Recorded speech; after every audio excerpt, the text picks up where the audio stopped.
கரண்ட்டில் 2 விதமான கரண்ட் இருக்குது. ஒன்று வந்து ஏசி அல்டர்னேட்டிங் கரண்ட், இன்னொன்று வந்து டிசி டைரக்ட் கரண்ட். எதனால் 2 விதமான கரண்ட் இருக்கணும், இதை எப்படி உருவாக்குறாங்க, இதோட பயன்பாடு என்ன அப்படின்றத பற்றி தான் இந்த வீடியோவில் நம்ம டீட்டெயிலாக பார்க்க போகிறோம்.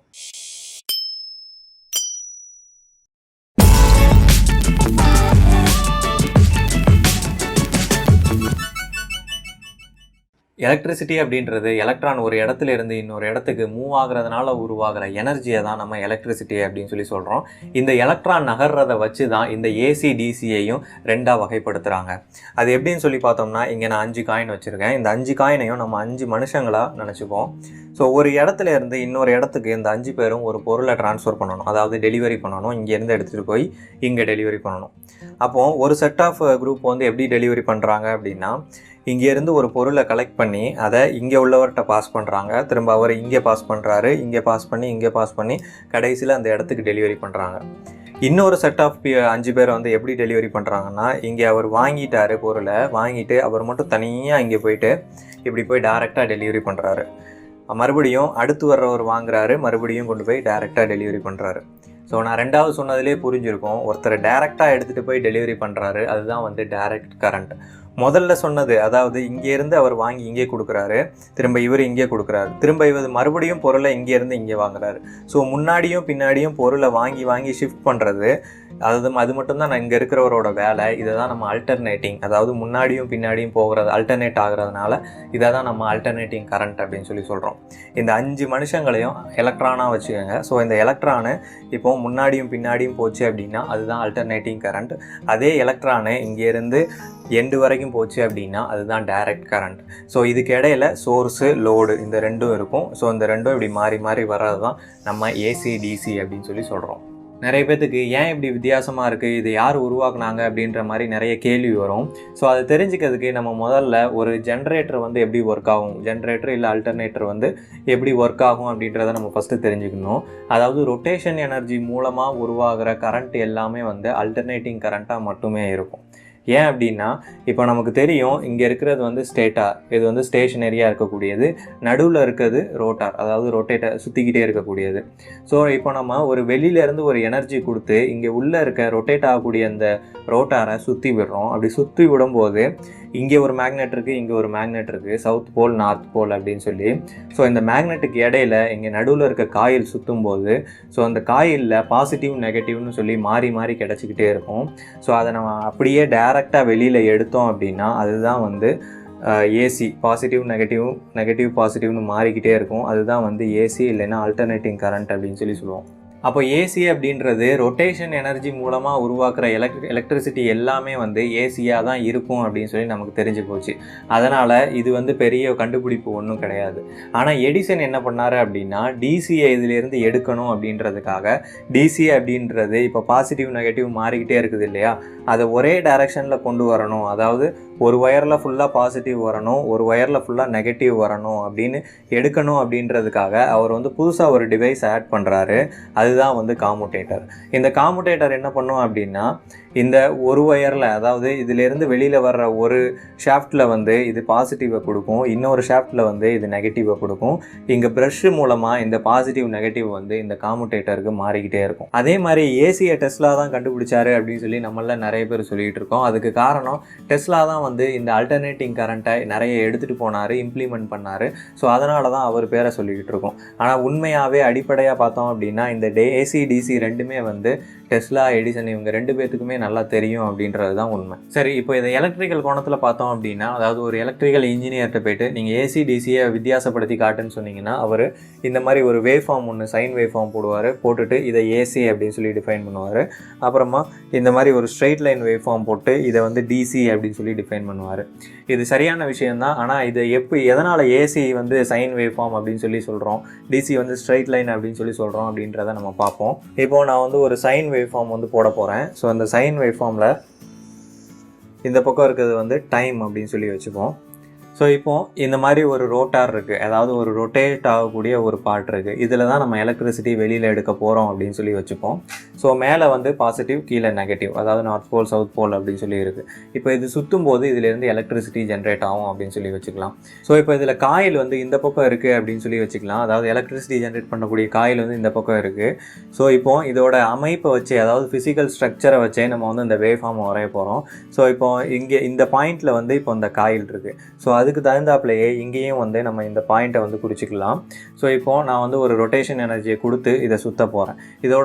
இதோட ரொட்டேஷன் வந்து எப்படி இருக்கும் அப்படின்னா, டைமை பொறுத்து நம்ம பண்ணுறதுனால ஒரு செகண்டுக்கு ஒரு ரொட்டேஷன் அப்படின்னு சொல்லி நம்ம வச்சுப்போம். அதாவது ரொட்டேஷன் வந்து ஒரு செகண்டுக்கு ஒரு ரொட்டேஷன் அந்த மாதிரி நம்ம வச்சுப்போம்.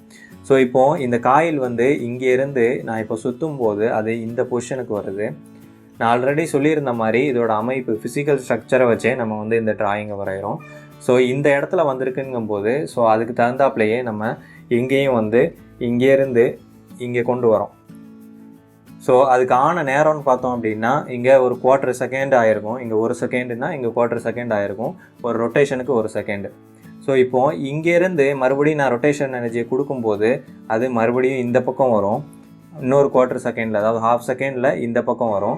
ஸோ காயில் இந்த பக்கம் வந்துச்சு அப்படின்றப்போ இங்கே அதே மாதிரி ஃபிசிக்கல் ஸ்ட்ரக்சரையும் நம்ம இந்த பக்கம் கொண்டு வரோம். இங்கே வந்துச்சு, அதனால் நம்ம இங்கே போகிறோம். ஸோ மறுபடியும் இந்த காயில் இங்கேருந்து இங்கே வருது. ஸோ இங்கே வருதுன்றப்போ மறுபடியும் நம்ம இங்கே எப்படி இருக்கோ அதுக்கு நேர்கோட்டில் பார்த்தோம் அப்படின்னா இந்த காயில் அப்படியே இந்த பக்கம் வந்துருச்சு. ஸோ மறுபடியும் இந்த காயிலை நம்ம இங்கே கொண்டு வரோம், இந்த பொசிஷனுக்கு கொண்டு வரோம். ஸோ மறுபடியும் இந்த காயில் அதே பொசிஷனுக்கு வந்துருச்சு. ஸோ இப்போ புரிஞ்சிருக்கும் உங்களுக்கு இது ஏன் சைனோசைடல் வேவ்ஃபார்மாக இருக்குது அப்படின்னு சொல்லி. இதை மேத்தமெட்டிக்கலாக பார்த்தாலும் நமக்கு வந்து சரியாக வரும். ஏன்னா இந்த இடத்துல வந்து இது வந்து வோல்டேஜ் பாசிட்டிவ், இது வந்து வோல்டேஜ் நெகட்டிவ் அப்படின்னு சொல்லி வச்சுக்கிட்டாலும், ஸோ இங்கே வந்து 0 பொசிஷனில் இருக்குது காயில், ஏன்னா பாசிட்டிவ் நெகட்டிவும் தள்ளி இருக்குது. இது வந்து பீக்கான பொசிஷன், அதிகமாக பாசிட்டிவை கெயின் பண்ணக்கூடிய ஒரு பொசிஷனு. ஸோ அதனால் அது வந்து இங்கே காயில் இருக்கும்போது இங்கே பீக்கான பொசிஷன், அதே மாதிரி நெகட்டிவ்லையும். ஸோ இதனால தான் நம்ம வந்து இந்த ரொட்டேட்டிங், அதாவது அல்டர்னேட் ஆகக்கூடிய இந்த எலக்ட்ரிசிட்டியை நம்ம சைனோசைடல் வேவ் ஃபார்ம் மூலமாக நம்ம சொல்கிறோம். சரி, இப்போ டிசி கரண்ட்டை பார்த்தோம் அப்படின்னா, டிசி கரண்ட்டில் உருவாகிற வோல்டேஜ் ஒரே சைடில் பாசிட்டிவும் நெகட்டிவும் இருக்கும் அப்படின்றதுனால ஸோ அதோட பீக்கு ஒரே பீக்காக இருக்கும், இங்கே நெகட்டிவ்லேயும் ஒரே பீக்காக இருக்கும். அது அல்டர்னேட் ஆகலை அப்படின்ற பட்சத்தில் நமக்கு கிடைக்கக்கூடிய வேவ் ஃபார்ம் வந்து ஒரே சிங்கிள் லைன் தான், பாசிட்டிவ்லையும் நெகட்டிவ்லையும். டைமை பொறுத்து அந்த வோல்டேஜ் நெகட்டிவும் சரி பாசிட்டிவும் சரி சேம் லைனாக தான் போய்கிட்டு இருக்கும். ஏன்னா அதில் உருவாகிற வோல்டேஜும் கான்ஸ்டண்ட்டாக அவுட்புட் கிடைக்கும் அப்படின்றதுனால. ஆனால் இந்த ரொட்டேஷன் மூலமாக உருவாகிறது வந்து அல்டர்னேட்டிங் தான். அதை தான் நம்ம தனியாக எடுத்து அப்புறமா நம்ம டிசியாக மாற்றிக்கலாம். பேட்டரியிலேருந்து வெளிவரக்கூடிய வோல்டேஜும் வந்து டிசி வோல்டேஜ் தான் இருக்கும். ஏன்னா அதுவும் வந்து கான்ஸ்டன்டான அவுட்புட்டை தான் வந்து வெளியில் கொடுக்குது. சரி, இந்த ஏசிடிசியோட பயன் என்ன, எங்கெங்கெல்லாம் இதை பயன்படுத்துகிறாங்க, எங்கெங்கே பயன்படுத்தினா இது அட்வான்டேஜாக இருக்கும் அப்படின்றத பற்றி நம்ம பார்க்கலாம். ஸோ ஃபஸ்ட்டு வந்து அல்டர்னேட்டிங் கரண்ட். இந்த அல்டர்னேட்டிங் கரண்ட்டில் வந்து எனர்ஜி லாஸ் ரொம்பவே அதிகமாக இருக்கும். அதுக்கு காரணம், இப்போ உதாரணத்துக்கு ஒரு கார் ஒன்று எடுத்துப்போம். இந்த காரு முன்னாடியும் பின்னாடி வந்து ஒரு செகண்டுக்கு 50 தடவை போகுது அப்படின்னு சொல்லி வச்சுப்போம். அதே இன்னொரு காரு கான்ஸ்டன்ட் ஸ்பீடில் ஒரு ரோடில் கண்டினியூஸாக போயிட்டு இருக்குன்னு வச்சுப்போம். ஸோ இந்த முன்னாடியும் பின்னாடியும் போகிற காரில் மெக்கானிக்கல் ப்ரெஷர் அதிகமாக இருக்கும், அதனால் நிறைய லாஸ் உருவாகும். அதே கான்ஸ்டண்ட்டாக ஸ்ட்ரைட்டாக ஒரு ரோட்டில் போயிட்டுருக்க ஸ்மூத்தாக போயிட்டுருக்க காரில் மெக்கானிக்கல் ப்ரெஷர் கம்மியாக இருக்கும். ஸோ இதே மாதிரி தான் இந்த கரண்ட்லையும் எலக்ட்ரான் முன்னாடியும் பின்னாடியும் மூவ் ஆகுறதுல நிறைய லாஸ் இருக்குது, நிறைய பிரச்சனைகளும் இருக்குது. இது எவ்வளோ ஸ்பீடில் மூவ் ஆகணும், என்ன ஃப்ரீக்குவென்சி, அதெல்லாம் வந்து செட் பண்ணி நம்ம ப்ராப்பராக கொடுத்தா மட்டும்தான் இதில் எஃபிஷியண்ட்டான கரண்ட்டை வந்து இதில் பவரை வந்து நம்மளால் உபயோகிக்க முடியும். ஆனால் இந்த டிசியை பொறுத்த வரைக்கும் ஜஸ்ட் நம்ம கொடுத்து நம்ம அப்படியே யூஸ் பண்ணிக்கலாம், எந்த விதமான லாஸும் வந்து அதிகமாக இருக்காது. சரி, இப்போ வீட்டுக்கெலாம் ஏசி வருது, அதனால் எதுவும் பயன் இருக்கா அப்படின்னு சொல்லி பார்த்தோம்னா, இப்போ வீட்டுக்கு வர்ற ஏசி எல்லாமே நம்ம டிசியாக மாற்றிட்டோம் அப்படின்னா நமக்கு நம்ம போட்டிருக்க எக்யூப்மெண்ட்டோட எல்லாத்தோட காஸ்ட்டும் வந்து கம்மியாகும். எந்த ஒரு எக்யூப்மெண்ட்டை எடுத்தாலும் சரி, அதில் ஃபஸ்ட்டு ஏசியை உள்வாங்கிட்டு உடனே அதை டிசியாக கன்வெர்ட் பண்ணுறாங்க. கன்வெர்ட் பண்ணிவிட்டு அதுக்கப்புறமா தான் அதை யூஸ் பண்ணவே ஆரம்பிக்கிறாங்க. ஸோ அதனால் நம்ம டிசியாக டைரெக்டாக நம்ம 3 பின் ப்ளக்கில் வந்துச்சு அப்படின்னா இந்த கம்பெனிஸ் எல்லாமே அந்த கன்வெர்ட் பண்ணக்கூடிய ரெக்டிஃபயர் சர்க்கியூட்டை ரிமூவ் பண்ணிடுவாங்க. அப்படி ரிமூவ் பண்ணிட்டாங்கன்னா இந்த எக்யூப்மெண்ட்டோட காஸ்ட்லாம் கம்மியாகிறதுக்கான வாய்ப்பு இருக்குது. அதே மாதிரி இந்த ஏசி யூஸ் பண்ணுறதுனால ஷாக் அடிக்கிறதுக்கான வாய்ப்பும் அதிகமாக இருக்குது. அதனால தான் எடிசன் வந்து டிசியை சஜஸ்ட் பண்ணார். பட் அந்த டைமில் டிசி எஃபிஷியண்ட்டாக இல்லை அப்படின்றதுனால ஏசிக்கு மாற வேண்டியதாக இருந்துச்சு. ஸோ இதை பற்றி இன்னும் நிறைய தெரிஞ்சுக்க இங்கே நீங்கள் கார்டில் தெரிகிற வீடியோவை கிளிக் பண்ணி பாருங்கள். அதே மாதிரி டிரான்ஸ்மிஷன் லைன், ஒரு இடத்துல இருந்து இன்னொரு இடத்துக்கு எலக்ட்ரிசிட்டியை ட்ரான்ஸ்ஃபர் பண்ணுறதுக்கு ஏற்ற கரண்ட் எதுன்னு பார்த்தோம்னா டைரக்ட் கரண்ட். ஆனாலும் நம்ம எதுக்கு ஆல்டர்னேட்டிங் கரண்ட்டை யூஸ் பண்ணுறோம் அப்படின்னா, ஏன்னா அந்த டைரக்ட் கரண்ட்டை மாற்றுறதுக்கும் அதை கன்வெர்ட் பண்ணி மறுபடியும் அதை இன்வெர்ட் பண்ணுறதுக்கும் நமக்கு வந்து ப்ராப்பரான எக்யூப்மெண்ட்ஸ் தேவை. ஸோ அந்த எக்யூப்மெண்ட்டோட விலை வந்து அதிகமாகும். ஸோ அதனால தான் நம்ம இன்னும் ஏசியை யூஸ் பண்ணுறோம். இருந்தாலும் சில HVDC லைன்ஸ்லாம் இன்னும் இருக்குது, high voltage direct current transmission. So அந்த டைரக்ட் கரண்ட் டிரான்ஸ்மிஷனில் DC தான் யூஸ் பண்ணுறாங்க. இதை வந்து நான் அட்வான்டேஜாக பார்க்குறேன். அதே மாதிரி அல்டர்னேட்டிங் கரண்ட்லையும் டிரான்ஸ்மிஷனில் நம்ம 3 ஃபேஸ் சப்ளையாக கொடுக்கும்போது அதில் நியூட்ரல் தேவைப்படாது. அதே மாதிரி இந்த 3 ஃபேஸில் வந்து 3 செப்பரேட்டான பேசஸ் கிடைக்குது. ஸோ அதனால் 3 தனித்தனி பவர் சப்ளை கிடைக்குது. ஸோ இதெல்லாம் அல்டர்னேட்டிங் கரண்ட்லேயே வந்து அட்வான்டேஜாக இருக்குது. பட் ஓவராலாக பார்த்தோம் அப்படின்னா ரெண்டுமே வந்து எல்லா இடத்துலையும் இருக்குது. அப்புறமா நம்ம யூஸ் பண்ணுற மொபைலு, லேப்டாப் எல்லாத்துலேயுமே வந்து நம்ம DC வந்து பேட்டரியிலேருந்து வெளியில் வர்ற வரைக்கும் தான் இருக்கும். அதை தாண்டி அது ப்ராசஸிங் பண்ணுறதா இருக்கட்டும், இல்லை அது யூஸ் பண்ணுற அந்த ப்ராசஸர் யூஸ் பண்ணுற விதமாக இருக்கட்டும், இது எல்லாமே வந்து அல்டர்னேட்டிங் கரண்ட் மெத்தடில் தான் நடக்கும்.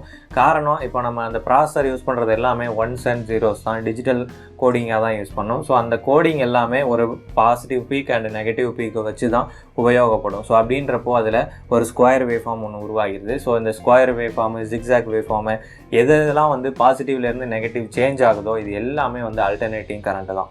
எங்கெல்லாம் ஃப்ரீக்வன்சி வருதோ அது எல்லாமே வந்து அல்டர்னேட்டிங் கரண்ட்டு தான். இவ்வளோ தான் இந்த வீடியோ. இந்த வீடியோ உங்களுக்கு பிடிச்சிருக்கும், புரிஞ்சிருக்கும் அப்படின்னு சொல்லி நம்புகிறேன். இன்ஜினியரிங் ஃபேக்ட்ஸ் சேனலுக்கு சப்ஸ்கிரைப் பண்ணுங்கள். தேங்க்ஸ்.